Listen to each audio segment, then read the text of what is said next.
Hello guys, दिसंबर का जो event है वो मार्वल फैंस के लिए बहुत ज़्यादा इम्पोर्टेंट होने वाला है।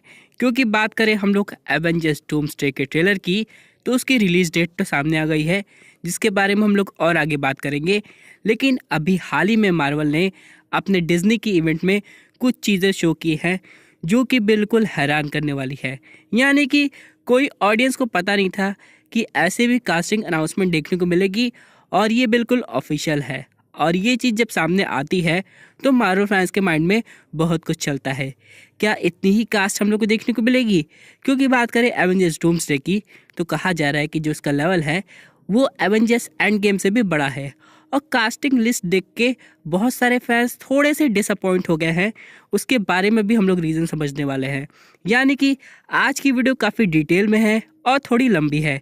यानी अगर आप लोग सच्चे मार्वल फैंस हैं तो आप लोग दिल थाम के बैठिए, क्योंकि यहाँ पे बहुत मज़ा आने वाला है। जब मार्वल ने डूम्सडे की ये लिस्ट अनाउंस की तो सबसे पहले हम लोग को दिखाई दी टीम फैंटास्टिक फोर, उसके बाद अपने रियल एवेंजर्स, न्यू एवेंजर्स और म्यूटेंट्स। यानी कि सेपरेटली मार्वल ये शो कर रहा है कि इस फिल्म में इन्हीं चार टीम्स में फोकस किया जाएगा। यानी फैंटास्टिक फोर की बात करें तो वो हम लोग को लास्ट में दिखाई दी थी थंडरबोल्ट्स के पोस्ट क्रेडिट सीन में, जब वो अपने करंट रियलिटी में आ रही थी। और डेफिनेटली वो इस यूनिवर्स की है नहीं। उसके बाद बात करें यंग एवेंजर्स की या फिर न्यू एवेंजर्स जो कि है थंडरबोल्ट्स, उनको तो हम अच्छी तरह जान गए हैं। उनमें कुछ और टीम भी ऐड हो सकती है। रियल एवेंजर्स की बात करें तो जैसे कि हल्क है, थॉर है, एंथनी मैकी का कैप्टन अमेरिका है, ये सब है। म्यूटेंट्स की बात करें तो उसमें भी बहुत लोग दिखाई दे रहे हैं। लेकिन डिसअपॉइंटमेंट तब देखने को मिली जब वहाँ पे हम लोग को ना तो ह्यू जैकमैन का नाम दिखाई दिया और ना ही रायन रेनॉल्ड्स का। इससे ऑडियंस थोड़ी फ्रस्ट्रेट हो गई है कि आखिरकार ये कैसी कास्टिंग है। क्योंकि जब मार्वल ने कुछ महीने पहले अपनी कास्टिंग अनाउंसमेंट की थी तो एक लंबी चेयर लगी हुई थी जिसमें हम लोग को बहुत सारे नाम देखने को मिल रहे थे। और मार्वल के फैंस आप लोग तो जानते हैं कि आप लोग को एक ही बार में सब कुछ चाहिए। तो यहाँ पे सब कुछ सर्च होने लगा कि कौन कौन देखने को मिल सकता है। बट उसमें भी थोड़ा बहुत डिसअपॉइंटमेंट इसलिए देखने को मिला क्योंकि जो अभी रीसेंट फेज़ 4 की मूवीज़ थी उसमें जो जो चीज़ हम लोग को देखने को मिली, उनके एक्टर्स तो दिखाई दिए थे, लेकिन उसके अलावा कुछ एक्टर्स जो कि बहुत ज़्यादा फेवरेट है जैसे कि क्रिस एवंस, उसके बाद ह्यू जैकमैन, ये सबका तो नाम ही नहीं था। तो मार्वल फैंस इस बात पे कंफ्यूज हो गए कि आखिर यहाँ पे चल क्या रहा है। और जब ये कास्टिंग ऑफिशियल स्लेट देखने को मिली तो यहाँ पे ये कहा जा रहा है कि जो भी स्लेट है इसमें जितने भी नाम हम लोग को देखने को मिल रहे हैं वो तो है, इसके अलावा बाकी सरप्राइज है जो कि सीधे हम लोग को मूवी में भी देखने को मिलेगा। जैसे कि इस फोटो में हम लोग को दिखाई दे रहे हैं रूसो ब्रदर्स, उसके बाद एक बड़ी इमेज है रॉबर्ट डॉनी जूनियर की। फिर हम लोग कास्टिंग की बात करें तो हम लोग को mister fantastic, invisible woman, Chris Hemsworth, उसके बाद स्कॉट लैंग, ये सब लोग देखने को मिल रहे हैं। प्रोफेसर चार्ल्स जेवियर भी हैं। और आगे जाके थिंग, लोकी, एंथनी मैकी, लेविस पुलमैन के सेनेटरी, ये सब भी देखने को मिल रहे हैं। इसके अलावा हम लोग को शांची भी देखने को मिला। लेकिन म्यूटेंट्स की बात करें तो नाइट क्रॉलर जो कि पुराने वाले एक्टर थे वो हम लोग को दिखाई दिए। वकांडन्स की बात करें तो हम लोग को शूरी, एम्बाकू, नेमर, ये सब देखने को मिल रहे हैं। यानी कहीं ना कहीं एक चीज़ तो तय है, ये सब फ्रंट कास्ट मेंबर्स हैं और बाकी चीज़ हम लोग को बहुत जल्दी देखने को मिलेगी।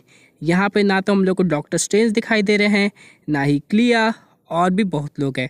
क्योंकि मूवी की बात करें तो एवेंजर्स डूम्सडे कुछ इस तरीके से लीक हुई है कि जो मूवी के स्टार्टिंग सीन है वहाँ पे तो हम लोग को क्रिस एवंस के कैप्टन अमेरिका देखने को मिलेंगे। और ये एग्जैक्टली वही टाइमलाइन होगी जब उन्होंने अपनी करंट टाइमलाइन को गिव अप करके पास्ट में जाके पैगी कार्टर के साथ अपनी लाइफ बिताने की सोची थी। तो अगर क्रिस एवंस इतने मेन एक्टर हैं तो कास्ट में उनका नाम क्यों नहीं है? तो मार्वल एक तरीके की पॉलिसी अपनाता है जिसमें वो सब कुछ रिवील नहीं करता है, और इसीलिए ऑडियंस को ये सारे कास्ट मेंबर देखने को मिले। लेकिन कहानी यहीं पे ख़त्म नहीं होती।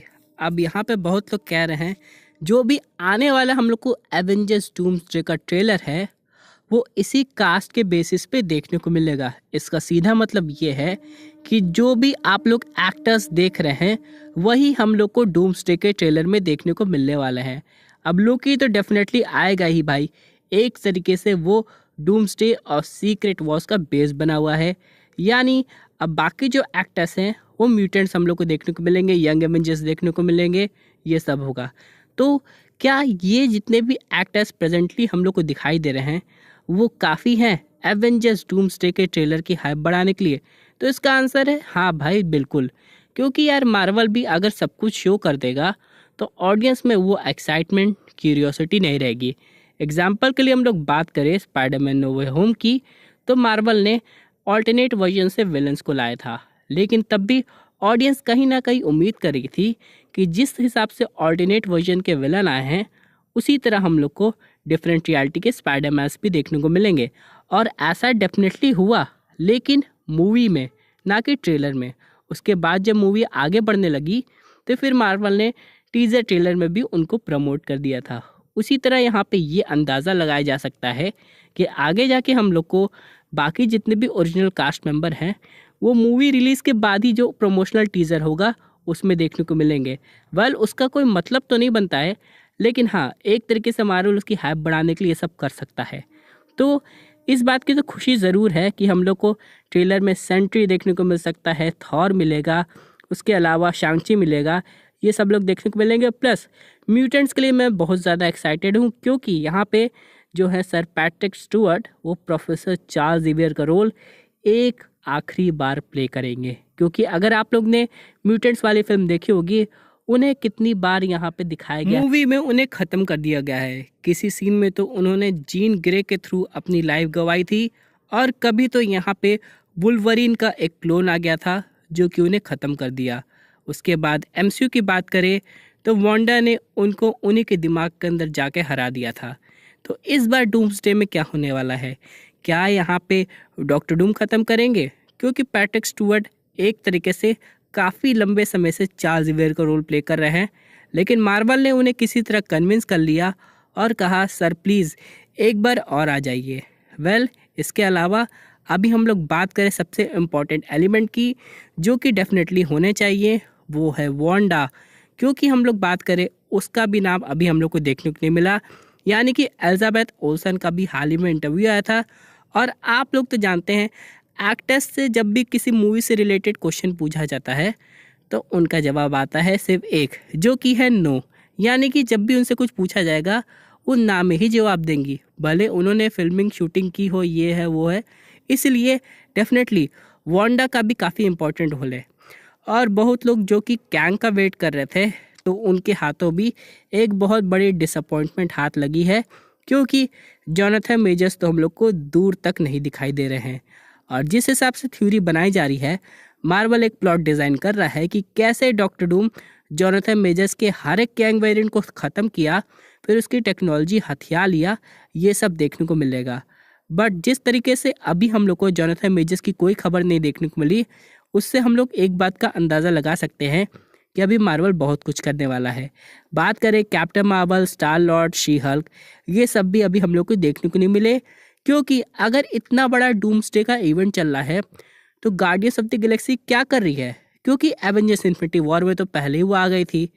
ऊपर से अभी अपना जो पीटर पाकर है, भले उसे सब लोग भूल गए हैं, लेकिन स्पाइडरमैन तो अभी भी एग्जिस्ट करता है ना, तो डेफिनेटली इन सब का भी इन्वॉल्वमेंट होना चाहिए। अब मार्वल ये क्या डिज़ाइन कर रहा है ये तो नहीं पता, लेकिन डेफिनेटली इस कास्ट से जो भी रियल मार्वल फैंस होंगे वो एक चीज़ तो समझ गए होंगे कि मार्वल ने अभी भी अपने सारे पत्ते नहीं खोले हैं, और वो बड़ी शांति से वेट कर रहा है मूवी रिलीज़ का। क्योंकि मार्वल को लग रहा है इतने ही कास्ट मेंबर काफ़ी होंगे इतनी हाइप बढ़ाने के लिए। बट यहाँ पे मार्वल के पास एक ब्रह्मास्त्र जो कि ऑडियंस की एक्साइटमेंट लेवल को खूब बढ़ा सकता है। जैसे कि कास्ट में आप लोग आरडीजे को जो देख रहे हैं, डेफिनेटली वो मूवी के सेंटर ऑफ द हार्ट बने हुए हैं। लेकिन क्या हो, डूम्सडे के आगे के ट्रेलर में हम लोग को एक तरफ आरडीजे का डॉक्टर डूम देखने को मिले, वहीं दूसरी तरफ हम लोग को आयरन मैन की ग्लिम्स देखने को मिले, जिसका रोल खुद आरडीजे ही प्ले कर रहे हों। इससे भाई मूवी की हाइप बढ़ने से कोई नहीं रोक सकता, और ये मूवी अल्टीमेटली ऑडियंस को अपनी तरफ खींच लेगी। क्योंकि एवेंजर्स एंड गेम के बाद स्पाइडरमैन नो वे होम और शायद 1 या 2 मूवी आई थी जो कि मार्वल को किसी तरह सपोर्ट की थी। टीवी शो की बात करें तो लोकी, मून नाइट, ये सब थे जो कि मार्वल को संभाले हुए थे।